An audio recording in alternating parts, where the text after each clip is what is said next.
हाँ, अगर मेरे से कोई पूछता है सर मैं क्या सिर्फ ये टॉपिक्स करके पास हो सकता हूँ, डेफिनेटली पास हो सकते हो। अगर आपने यहाँ पर दिया हुआ एक एक टॉपिक पढ़ा हुआ है, ये लिमिटेड टॉपिक भी पढ़े हुए हैं, अगर आप सिर्फ ये पूछने आए हो कि मैं पास हो सकता हूँ, मैं श्योर हूँ, मैं 100% श्योर हूँ आप पास हो जाओ।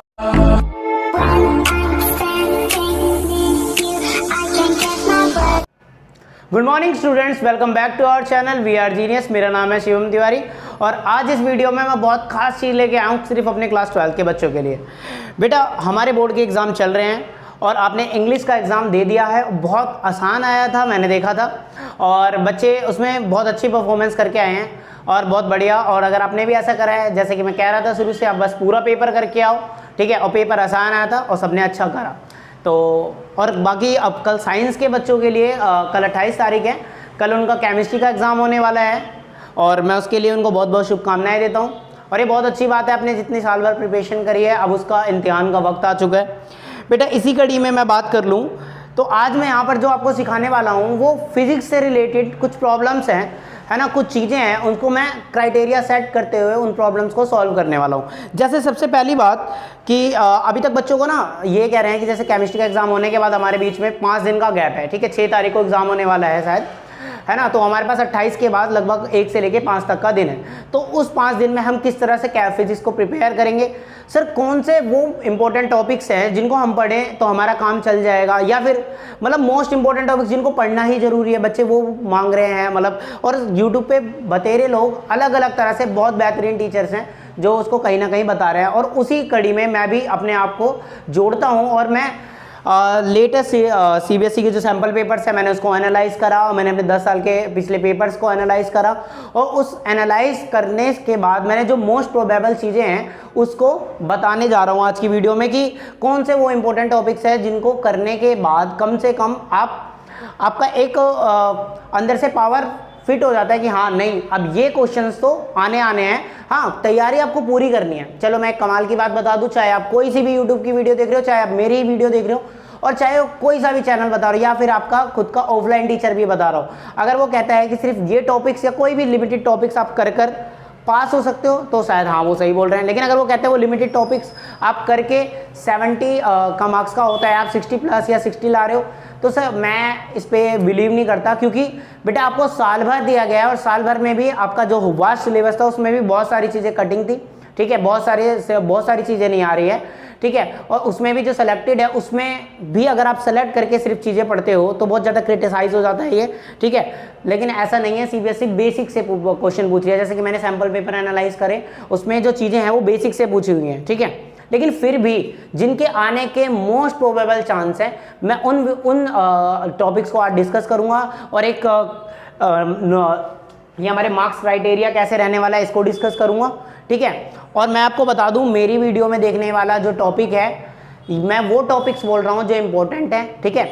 इन टॉपिक्स को करने के बाद मतलब ये नहीं कि इन टॉपिक्स को करने के बाद आप रिलीफ में आ गए, नहीं, लेकिन ये टॉपिक्स करने जरूरी हैं, बार बार करना है इनको, इन पे पकड़ जरूर बना के रखनी है। हाँ बाकी भी करो लेकिन इन पे ज़्यादा पकड़ के बना के रखो, क्योंकि ये मोस्ट प्रोबेबल है। प्रोबेबल का मतलब तो समझते हो, प्रोबेबिलिटी से आप सब अवगत हो, ठीक है। क्लास सबसे पहले मैं आज आपको डिस्कस करा दूं कि जैसे कि हमारे पहले के जो 3 चैप्टर्स हैं वो 16 मार्क्स के हैं, ठीक है। मार्क्स क्राइटेरिया आपको बहुत अच्छे से पता हुआ है। उसके बाद जो हमारे चौथा, पांचवा, छठा, सातवां अल्टरनेट करंट तक ये 17 मार्क्स का है, 8, 9, 10 ये आपका 18 मार्क्स का है, और आपका 11, 12, 13 ये 12 मार्क्स का है, और आपका सेमी कंडक्टर अकेला 7 मार्क्स का है, ठीक है। ये वाली बात बहुत ज़्यादा इंपॉर्टेंट है, ठीक है। आपको मार्क्स क्राइटेरिया पता लग गया। बेटा ये जो latest CBSE sample paper launch करा है उसने, ठीक है, जो प्रैक्टिस पेपर सॉल्व कर लॉन्च कर रही है, उसको एनालाइज करते हुए मैंने क्राइटेरिया देखा कि 1 मार्क्स के जो ज़्यादा क्वेश्चन बन रहे हैं, चैप्टर 1 से सिर्फ 1 मार्क्स का 1 क्वेश्चन बन रहा है, सेकंड चैप्टर से हमारे 2 क्वेश्चन बन रहे हैं, ठीक है। पोटेंशियल कैपेसिटेंस से 3 मार्क्स का 1, ऐसे 4 मार्क्स का 2, 5 का 1, 6 का 1, 7 का 2, 1, 9 से 1 मार्क्स का क्वेश्चन बहुत कम बन रहा है या बन ही नहीं रहा है, ठीक है। इसमें 1 मार्क्स का क्वेश्चन नहीं बन रहा है, ठीक है। 10 में 2 बन रहा है, 11 का 2, और ये लास्ट के तीनों चैप्टर से 1 मार्क्स के एक क्वेश्चन बनने के चांस ज़्यादा हैं। क्यों? क्योंकि सीबीएसई सैंपल पेपर में ऐसा ही क्राइटेरिया आ रहा है, ठीक है। बेटा सैंपल पेपर भी तो वही होता है ना, आपका बोर्ड जैसा ही वो पेपर सेट करते हैं, जिसको मॉक पेपर बोल सकते हो, प्रैक्टिस पेपर बोल सकते हो, उसी के बेस पे आपका पेपर सेट होता है, उसी के पेपर बेस पे आपका पेपर आता है। तो हम इससे बहुत अच्छा आइडिया लगा सकते हैं कि किस तरह से हमारा पेपर रहने वाला है। ऐसे 2 मार्क्स में बेटा सेकंड चैप्टर से आ रहा है, 4 से आ रहा है, 5 से आ रहा है, 9 से, 10 से और 12 और 13 में से एक चैप्टर या तो एटम में से या तो न्यूक्लियर में से। अगर इसमें से 2 का आता है तो इसमें से नहीं आएगा, और अगर इसमें का आता है तो इसमें से नहीं आएगा। और 14 का एक फिक्स क्वेश्चन 2 मार्क्स का आना ही आना है, ठीक है। जैसे कि मैंने आपको एक लास्ट वीडियो मैंने अपने चैनल पे लॉन्च करी है कि आप किस तरह से अपने पेपर को अटेम्प्ट करें, how to attempt your examination paper, ठीक है। तो उसको देखें, और उसको देखते हुए मैंने बता रखा है कि डी सेक्शन यानी 5 मार्क्स वाला आपको सबसे पहले करना चाहिए। और मैं 5 मार्क्स में बात करूं तो बेटा पहले 2 चैप्टर हैं, जो इलेक्ट्रिक फील्ड वाला चैप्टर है और जो कैपेसिटेंस वाला चैप्टर है, इसमें इन दोनों में से एक में से 5 नंबर का क्वेश्चन बनेगा। और जैसे कि मैं बता दूं, पहले वाले में से गॉस थ्योरम का क्वेश्चन अगर 5 में से बनेगा तो गॉस थ्योरम का क्वेश्चन बनने के मेरे हिसाब से 95 चांस है, 95% चांस है कि अगर पहले चैप्टर में से 5 का क्वेश्चन बना तो वो गॉस का बनेगा, ठीक है। अच्छा, इन दोनों में से अगर इसका 5 का बना, ठीक है, तो इसका नहीं बनेगा और हो सकता है। और जैसे कि सीबीएसई में अभी देखा गया था कि 2 पेपर या 3 पेपर आए थे, एक में गॉस का सवाल था तो एक में इसका सवाल ज़्यादा आ रहा था, सेकंड वाले का, ठीक है। तो चांस है तो पहले में से 5 का बनेगा या तो दूसरे में से। बेटे तीसरे पे मैंने सर्कल लगाया हुआ है, ठीक है, तीसरे वाले पे सर्कल बनाया है, इसका 5 का आना 99% चांस है, 99.9% चांस है। इसका फिक्स है कि 1 मार्क्स का आना है। और 9 और 10 में 1 मार्क्स का एक कंपलसरी है, या तो 9 से आएगा या तो 10 से। 3 क्वेश्चन बनते हैं, इन दोनों में से एक चैप्टर में से बनेगा या इन दोनों में से एक से बनेगा, 2 यहाँ पे बनेंगे और तीसरा ये फिक्स है। थर्ड चैप्टर आप समझ जाओ कितना इंपॉर्टेंट है। और ये जो 5 मार्क्स वाले चैप्टर है, इनको तो करना ही करना है। बच्चे बोल रहे हैं कि सबसे पहले दिन मैं क्या उठाऊं, कैसे पढ़ूं, मैं भी उस पर आऊँगा कि आप सबसे पहले कौन से चैप्टर सेलेक्ट करो, कौन से पढ़ो, ठीक है। अब बात कर लेते हैं केस स्टडी की। बेटा केस स्टडी अभी तक के सारे ही सैम्पल पेपर में देखी गई है, या तो वो 9 चैप्टर से आई है, ठीक है, 9th चैप्टर जो आपका है लाइट वेव ऑप्टिक्स कर रहा हूँ, रे ऑप्टिक्स, और एक हमारा सेमीकंडक्टर से तो कंफर्म मान लो, इससे कंफर्म मान लो, इससे केस स्टडी का क्वेश्चन आना ही आना है। एक इससे मान लो और एक 9 चैप्टर से। इसमें 9 चैप्टर से आ रही है केस स्टडी और 14 से आ रही है। हमारे लेटेस्ट सैंपल पेपर में देखा गया या तो 9 से आ रही है या तो 14 से, इन दोनों में से, मतलब इन दोनों ही से ही आ रही है, बाकी चैप्टर से नहीं आ रही है। और चांस भी यही है कि केस स्टडी आएगी तो आपकी ये तो रे ऑप्टिक्स और सेमीकंडक्टर, इन दोनों की केस स्टडी, 2 केस स्टडी है, एक 9 चैप्टर से आएगी, एक 14 से आएंगे, ठीक है। इसके 99.9% चांस है कि इन दोनों से केस स्टडी आने आनी है। बेटा ये तो हमारा मार्क्स का क्राइटेरिया रहा है। मैं वीडियो को ज़्यादा लंबी नहीं करूँगा और मैं जल्दी से चलूँगा हमारे उन इम्पोर्टेंट टॉपिक पे कि पर्टिकुलर कौन से चैप्टर से आप कौन से टॉपिक्स करने ही करने हैं आपको। चलो बेटा आ जाओ फिर उन इम्पोर्टेंट टॉपिक पे। जैसे कि हमारा जो सबसे पहला चैप्टर है इलेक्ट्रिक चार्ज एंड फील्ड, इसमें अपना कूलम्ब्स लॉ, ठीक है, इंपॉर्टेंट हो जाता है। Gauss law and its application, dipole in a uniform external field, electric dipole and its application. बेटा इसमें भी जो मोस्ट इंपॉर्टेंट है मैं उस पर सर्कल लगाता चलूंगा। देखो पहली बात तो ये पहले से सिलेक्टेड है, ठीक है, ये मैंने ना आपके जितना भी आपने देखा होगा इस बार पहले सिलेबस काटा हुआ, उसके बावजूद थोड़े मोटे जो हमारे टॉपिक्स थे, ठीक है, उन टॉपिक्स में भी जो सिलेक्टेड है उसको करा रहा हूँ। और उसके बावजूद और जो हमारे बैक बेंचर्स हैं जो बिल्कुल नहीं पढ़ पा रहे, जिन्होंने किसी कारण नहीं पढ़ा लेकिन अब उनको होश आया है, उनके लिए मैं जिस पे सर्कल बना दूंगा वो और ज़्यादा इंपॉर्टेंट हो जाएगा, ठीक है। वैसे तो मैं सबको कहूँगा बेटा कम से कम जितने टॉपिक्स यहाँ लिखे हैं वो सारे टॉपिक्स तो आप करो ही करो, है ना। तो यहाँ पर आगे आपका गॉस लॉ बहुत ज़्यादा इंपॉर्टेंट है। अगर 5 नंबर का जो मैं सवाल बोल रहा था पहले से बनेगा तो वो यहाँ से बनेगा, ठीक है, 99% यहाँ से बनेगा, ठीक है। इलेक्ट्रिक फील्ड में बेटा आप कूलम्ब्स लॉ कर लो, कूलम्ब्स लॉ के न्यूमेरिकल करते हो, गॉस लॉ कर लो, उसकी एप्लीकेशन कर लो, dipole in uniform external field, electric dipole and its application. आ जाओ फिर कैपेसिटेंस पे आ जाओ, ठीक है। पोटेंशियल एंड कैपेसिटेंस में बेटा ये जो एनर्जी चार्ज स्टोर्ड कैपेसिटर है, इसका फॉर्मूला डेरिवेशन नहीं है हमारे सिलेबस में, इसका फॉर्मूला बहुत ज़्यादा इंपॉर्टेंट हो जा रहा है, ठीक है, इसका फॉर्मूला बहुत ज़्यादा इंपॉर्टेंट है, इस पे न्यूमेरिकल बहुत बार देखे जा रहे हैं, ठीक है। इक्वी पोटेंशियल सरफेस ये भी इंपॉर्टेंट है बेटा। और द पैरेलल प्लेट कैपेसिटर, चाहे उसमें डाइलेक्ट्रिक बर्द हो, चाहे कंडक्टिंग स्लैब हो, चाहे बीच में थोड़ा सा डाइलेक्ट्रिक है, वो वाला जो पैरेलल प्लेट कैपेसिटर है ना, एक कैपेसिटर इधर एक कैपेसिटर इधर, बीच में कभी कंडक्टिंग स्लैब डालते हैं कभी डाइलेक्ट्रिक डालते हैं, वो वाला बहुत ज़्यादा इंपॉर्टेंट हो जाता है। तो ये वाला भी बहुत ज़्यादा इंपॉर्टेंट हो जाता है, ठीक है। उसके बाद आ जाओ करंट इलेक्ट्रिसिटी में, यहाँ पर जो सबसे मोस्ट इंपॉर्टेंट है वो है किरचॉफ्स लॉ। इसके बिना तो मैं कहता हूँ कि करंट इलेक्ट्रिसिटी में एक बढ़िया क्वेश्चन नहीं बना पाते। जब किरचॉफ लॉ आता है सबसे महंगा क्वेश्चन और सबसे बढ़िया क्वेश्चन किरचॉफ लॉ बनाता है, तो ये बहुत ज़्यादा इंपॉर्टेंट है, मोस्ट इंपॉर्टेंट लिख लो उस पर, ये तो मोस्ट इंपॉर्टेंट है। ड्रिफ्ट वेलोसिटी है बेटा कॉम्बिनेशन ऑफ सेल, अभी जो हमारा क्या नाम है लेटेस्ट वो जो 2022-23 का आया हुआ है क्या नाम है सपोर्ट मटेरियल, उसका जो लास्ट वाला सैंपल पेपर है वहाँ पे कॉम्बिनेशन ऑफ सेल का मैंने क्वेश्चन देखा था, कॉम्बिनेशन ऑफ सेल का, वो भी पैरेलल वाले केस के लिए ड्राइव करने के लिए बोला था, तो ये भी बहुत ज़्यादा इंपॉर्टेंट हो जाता है। ठीक है, व्हीटस्टोन ब्रिज आ गया अपना, ड्रिफ्ट वेलोसिटी और उसकी एप्लीकेशन। ठीक है, चौथे चैप्टर में बेटा सबसे ज्यादा इंपॉर्टेंट मूविंग कॉइल गैल्वेनोमीटर और इट्स कन्वर्जन, जो उसकी कन्वर्जन हो जाती है वो सबसे ज्यादा इंपॉर्टेंट। बाकी आप बायोट सावर्ट लो पढ़ लो, उसको उसके एप्लीकेशन पढ़ लो, अम्पेयर सर्कुलर लो पढ़ो, बहुत ज्यादा इंपॉर्टेंट है। और इसके बाद हमने ये देखा, मैंने इस बार सीबीएसई वाले में ये भी देखा, ये force between the parallel plate conductor, इसकी डेरिवेशन जो फोर्स निकालते हैं पैरेलल प्लेट के बीच में, ये वाली भी आई हुई है और ये वाली सपोर्ट मटेरियल में भी आई हुई है जो लास्ट वाले सैंपल पेपर है, तो ये भी बहुत ज़्यादा इंपॉर्टेंट है, तो इसको भी करना है। पांचवें चैप्टर में एक ही चीज़ बहुत ज़्यादा इंपॉर्टेंट है, वो है मैग्नेटिक प्रॉपर्टीज ऑफ मटेरियल। बेटा आप पांचवें चैप्टर से अगर आपको डर लग रहा है या आपको बहुत सारी चीज़ें, क्योंकि वो अर्थ मैग्नेटिज्म बहुत ज़्यादा कॉम्प्लेक्स टॉपिक होता है, ठीक है, अगर आप उसमें डीप पढ़ते हो, फिर भी उसमें जितने में हमारे क्या नाम है सबसे ज़्यादा जो इंपॉर्टेंट रह जाता है वो है मैग्नेटिक प्रॉपर्टी ऑफ डाया, फेरो और पैरा, इन तीनों के बीच में अच्छे से डिफरेंस, इन तीनों के बारे में एक एक डेफिनेशन, और चाहे उसकी सस्पेबिलिटी हो जाती है, ठीक है, ऑप्शन में उसका भी क्वेश्चन आ जाता है। ठीक है, तो ये वाला सबसे ज़्यादा इंपॉर्टेंट है। पांचों में सबसे ज़्यादा अगर आपको पढ़ो तो ये जरूर पढ़ो, ये पढ़ना ही पढ़ना है, मोस्ट इंपॉर्टेंट है। पांचों में आप सब छोड़ दो, मान लो आपको पांचवा स्किप करना पड़े, लेकिन पांचवें में ये स्किप मत करना किसी भी हालत में, आपको ये प्रॉपर्टीज पढ़नी है। ईएमआई में आपका म्यूचुअल इंडक्टेंस बहुत ज्यादा इंपॉर्टेंट होता है, यानी आपको इंडक्टेंस पढ़ना है। देखो ईएमआई चैप्टर में बहुत सेलेक्टेड टॉपिक के साथ जितने लिखे इतने ही टॉपिक आ रहे हैं, ये तीनों ही टॉपिक इंपॉर्टेंट है, इसमें भी म्यूचुअल इंडक्टेंस बहुत ज्यादा इंपॉर्टेंट है, और एसी जनरेटर मोस्ट इंपॉर्टेंट। अगर क्वेश्चन बना एक बढ़िया 3 नंबर का भी बन सकता है ये वाला क्वेश्चन, एसी जनरेटर बहुत ज्यादा इंपॉर्टेंट। अब देखो आ जाते हैं मेरा favourite AC current, alternate current में। ठीक है बेटा, अल्टरनेट करंट का नाम सुनते ही सबके, किसी से पूछो बेटा इसमें, जब कोई भी टीचर हो, कोई भी टीचर या तक बच्चे से पूछो भाई अल्टरनेट करंट में, तो उसको सबसे पहले एक नाम आता है एलसीआर सर्किट, और गलत नहीं है, एलसीआर सर्किट बहुत ज्यादा इंपॉर्टेंट है। मैं कह रहा हूं इस पे मैंने सेलेक्ट करें टॉपिक्स, उसमें भी जिसपे मैं सर्कल लगा रहा हूं और ज्यादा इंपॉर्टेंट है। ठीक है, आप इसमें पावर इन एसी सर्किट पढ़ो, और उसके अलावा जो आपको पढ़ना है वो है ट्रांसफॉर्मर, मोस्ट इंपॉर्टेंट ट्रांसफॉर्मर।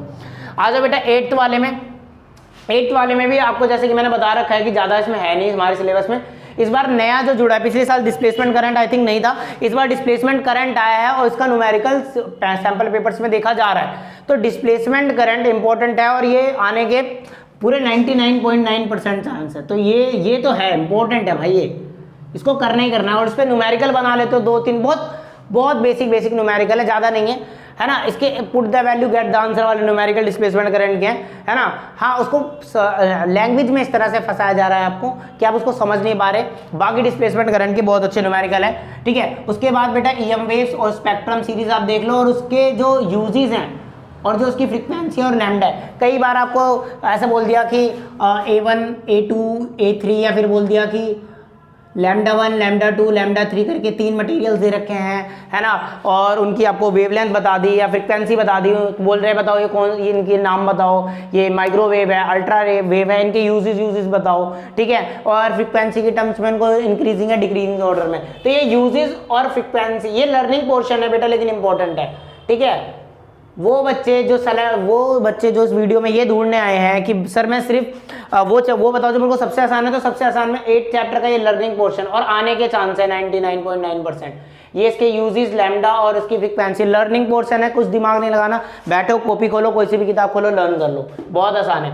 अब आ जाते हैं सबसे ज्यादा इंपॉर्टेंट चैप्टर पे, 9th चैप्टर, जहां से 5 नंबर का क्वेश्चन बनता है बेटा। इसमें आप ऑप्टिकल इंस्ट्रूमेंट देखो, अगर किसी 9th चैप्टर बहुत वास्ट है, किसी का सिलेबस अगर कंप्लीट हुआ है 9 चैप्टर्स को फिर भी नहीं समझ आया, तो सर उसमें वो सेलेक्ट करना चाहता है मैं क्या पढ़ूं, बेटा ये 5-6 चीजें हैं। ठीक है, ये जरूर पढ़ लो। और इसमें भी अगर आपको कम करना है तो आप लेंस मेकर फॉर्मूला पढ़ो जरूर से जरूर, और ऑप्टिकल इंस्ट्रूमेंट सबसे ऊपर भी लिखा है, इस पर मैं मोस्ट इंपॉर्टेंट एमआई भी लिख दे रहा हूँ, उस पर मैं सर्कल भी लगा दे रहा हूँ। इसमें इसका टेलीस्कोप और माइक्रोस्कोप पढ़ना है तो पढ़ना है, छोड़ना ही नहीं है। देखो आने के चांस है और आएगा भी, ठीक है, कहीं ना कहीं से आ जाएगा भाई। ऑप्टिकल इंस्ट्रूमेंट नहीं छोड़ना, ऑप्टिकल इंस्ट्रूमेंट करना ही करना है। टीआईआर देख सकते हो, टीआईआर पे न्यूमेरिकल आते हैं, अच्छे न्यूमेरिकल बनते हैं, आने के चांस बनते हैं। 3 नंबर में 2 नंबर में टीआईआर के न्यूमेरिकल बनते हैं। आप एक रिफ्रैक्शन थ्रू द प्रिज्म देख लो, और स्फेरिकल सरफेस के लिए रिफ्रैक्शन और लेंस के लिए भी रिफ्रैक्शन, ठीक है, मिरर और लेंस के लिए रिफ्रैक्शन देख लो।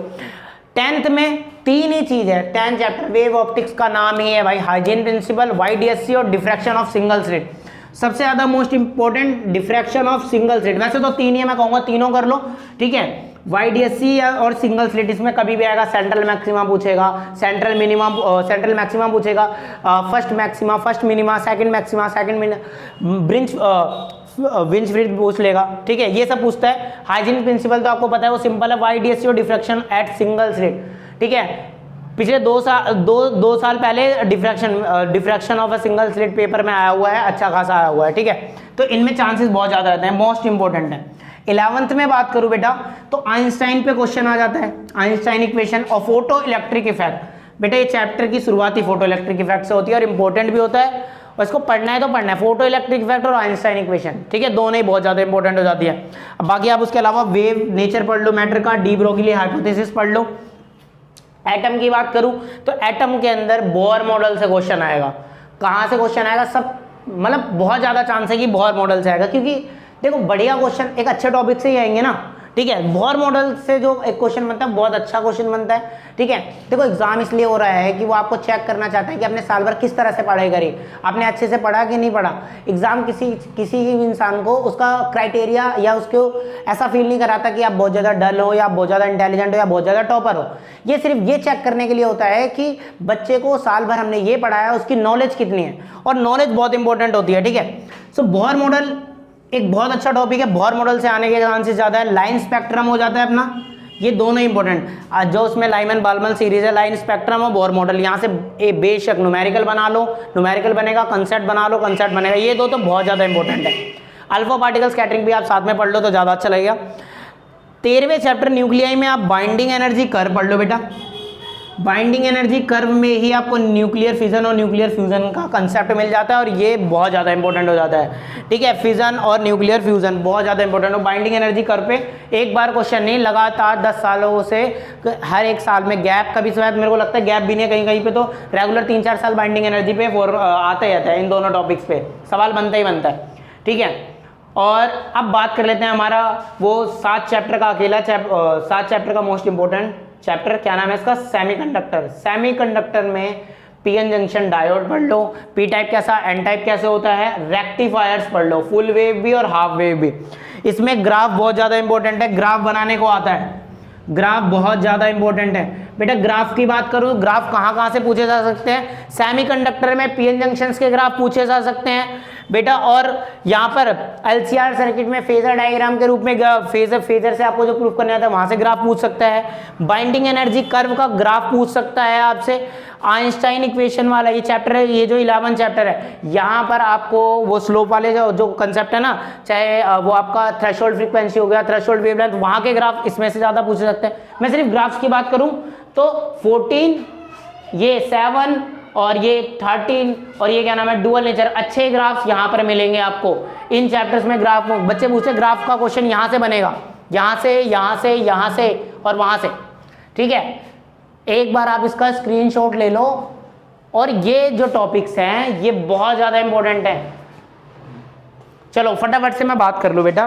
देखो टॉपिक्स मैंने आपको बता दिया है, ठीक है, टॉपिक्स मैंने आपको सारे बता दिए हैं कि जो इंपॉर्टेंट है। मैं इसमें आपको बात करूं, ये वो टॉपिक्स हैं, वो सेलेक्टेड टॉपिक्स हैं जो मैं ये नहीं कहता कि आपको ये 70 का पेपर है, आपको ये 60 क्रॉस करवाएंगे। आपका लक है, अगर इसी में से फंसा तो ये 60 क्रॉस करवा देंगे, बिल्कुल सही बात है। लेकिन मैं आपको पूरी तरह से श्योरिटी नहीं दूंगा, क्योंकि मैं भी सेफ जोन में रहना चाहता हूं, है ना। कल को आप मेरे पास आके बोल रहे हो कि सर आपने सिर्फ ये बोला था, मैं सिर्फ ये करके गया। देखो सीबीएसई सिर्फ आपके बेसिक नॉलेज को जानना चाहती है, बेसिक से सवाल उठाती है, लेकिन मोस्ट प्रोबेबल की अगर आप बात करोगे, मैं आपको 90% गारंटी दे सकता हूं कि इनमें से क्वेश्चन फंसेंगे। मैं आपको 90% श्योर हूँ, 10% श्योर नहीं हूँ कि इनमें से भी कुछ और से भी पूछ सकता है। ऐसा थोड़ी ना कि सिर्फ इसमें से आएगा। लेकिन हाँ, अगर मेरे से कोई पूछता है सर मैं क्या सिर्फ ये टॉपिक्स करके पास हो सकता हूँ, डेफिनेटली पास हो सकते हो। अगर आपने यहाँ पर दिया हुआ एक एक टॉपिक पढ़ा हुआ है, ये लिमिटेड टॉपिक भी पढ़े हुए हैं, अगर आप सिर्फ ये पूछने आए हो कि मैं पास हो सकता हूँ, मैं श्योर हूँ, मैं 100% श्योर हूँ आप पास हो जाओगे, कोई दिक्कत नहीं है। सिर्फ इन टॉपिक से बिल्कुल पास हो जाओगे। और यहाँ तक पास ही नहीं, 40 प्लस की गारंटी दे सकता हूँ, श्योर, फिर 40 प्लस की फिर भी गारंटी दे सकता हूँ, 100% श्योर हूँ 40 प्लस आएंगे। 70 में से मैं 40 प्लस की गारंटी देता हूँ। और अगर, क्योंकि मैंने यहाँ पर वो सेलेक्ट करे हैं, देखो मेरे जो टीचर्स थे, ठीक है, उनके 10-10, 15-15 साल के एक्सपीरियंस और उनसे मैंने सीखा है, उनकी क्राइटेरिया को मैंने देखा है कि उन्होंने किस तरह से बताया, वो किस चीज़ों को 10 साल 15 साल से एनालाइज कर रहे हैं, उन्होंने मुझे बताया। मैंने खुद पेपर देखे, मैंने अभी लेटेस्ट सैम्पल पेपर देखा, वहाँ से ये टॉपिक सेलेक्ट करें। इन टॉपिक्स में से मैं जैसे कि बोल रहा हूँ 90% चांस है, ठीक है, कहने को मैं 99.9 भी बोल सकता हूँ, लेकिन मैं 10% इसलिए रख रहा हूँ कि बच्चे सीबीएसई का कुछ नहीं कह सकते, ठीक है, सीबीएसई कभी भी किसी की जैसे कि, ठीक है, उसका दिमाग का कुछ नहीं कह सकते, उनका क्या दिमाग कहता है ना। तो आप पर्टिकुलर किसी पे निर्भर मत हो, ठीक है, किसी पे निर्भर होने की जरूरत नहीं है। इन गिवन टॉपिक से आप 100% पास हो जाओगे, 40 प्लस, या तक कि 50 प्लस की भी गारंटी आ सकती है कहीं ना कहीं। और अगर लक रहा, ठीक है, जैसा कि सबने प्रिडिक्शन करी है, आप किसी का भी मैंने देखा, मैंने 10 साल की प्रिडिक्शन करी है, आप अगर उस प्रिडिक्शन पे देखो, हम क्या एस्ट्रोलॉजर तो है नहीं कि मैं भविष्यवाणी करता हूँ, बट मैं 10 साल के पेपर से एनालाइज कर सकता हूँ, मैं प्रोबेबिलिटी बता सकता हूँ कि हाँ बिल्कुल इतने ये सेलेक्टेड टॉपिक्स बहुत ज़्यादा इंपॉर्टेंट है। आप ये करते हो, और अगर 10 साल की तरह ही पेपर बनना है, ठीक है, जो कि बनना ही है, तो मैं वैसे श्योरिटी नहीं, लेकिन फिर भी मैं एक बार को कहूँगा कि हाँ 60 या 65 प्लस भी जा सकते हैं, 60 प्लस भी आ सकते हैं, सिर्फ इन्हीं टॉपिक से। बहुत ज़्यादा इंपॉर्टेंट टॉपिक्स है बेटा, जिस पे गोले लगा दिए ना, उनको तो छोड़ना मत, भूल कर मत छोड़ना, पहली बात तो। और इतना करने के बाद अगर आप बात करते हो क्वेश्चन में क्या करना है, तो एनसीईआरटी का सिर्फ सॉल्व एग्जाम्पल कर लो, 5 दिन बचे हैं आपके पास, सिर्फ और सिर्फ सॉल्व एग्जाम्पल क्वेश्चंस। देखो आपके पास टाइम है और आपके कॉन्सेप्ट्स क्लियर हैं, ये सब क्लियर है। अगर आप एक अच्छे स्टूडेंट हो तो टाइम है, आप एनसीईआरटी के क्वेश्चन भी लगाओ, बहुत बढ़िया बात है। उसमें भी सिलेक्टेड क्वेश्चंस लगाओ, अच्छी बात है, जो इन टॉपिक से रिलेट करते हैं, जिसपे मैंने बोला अच्छे न्यूमेरिकल बन सकते हैं, जैसे डिस्प्लेसमेंट करंट के आप सारे न्यूमेरिकल लगाओ, ठीक है, आप टीआईआर के सारे न्यूमेरिकल लगाओ, आप क्या नाम है इनके बायोट सर्किट लो के, एम्पेयर सर्किट लो के, ठीक है, कुलम्स लो के लगाओ, बहुत इजी। कैपेसिटर के लगाओ, एनर्जी स्टोर्ड कैपेसिटर, इसका तो लगाओ 100% लगाओ, ठीक है, अगर आप लगा सकते हो तो लगाओ। लेकिन अगर आपके पास टाइम कम है, जैसे कि 5 ही दिन है, ठीक है, जिनको कॉन्सेप्ट भी बनाना है, जिनको पूरी रिवीजन भी करनी है, ठीक है, वो इन टॉपिक्स को पढ़ो, सिर्फ जितने टॉपिक्स दिए हैं इनको अच्छे से पढ़ो, बहुत अच्छे से पढ़ो, ठीक है। उसके बाद आप सॉल्व एग्जाम्पल करो, इसके साथ साथ एनसीईआरटी के सारे सॉल्व एग्जाम्पल करो। मैं 100% श्योर हूँ आपके अच्छे मार्क्स कहीं नहीं गए, इन टॉपिक से बाहर नहीं पूछेगा, ठीक है। जैसे कि मैं बार बार बोल रहा हूँ, मैं 100% श्योरिटी नहीं दे रहा क्योंकि मुझे सेफ जोन में रहना है, बट ये टॉपिक बहुत ज़्यादा इंपॉर्टेंट है, ठीक है। और आप इसका स्क्रीनशॉट ले लो।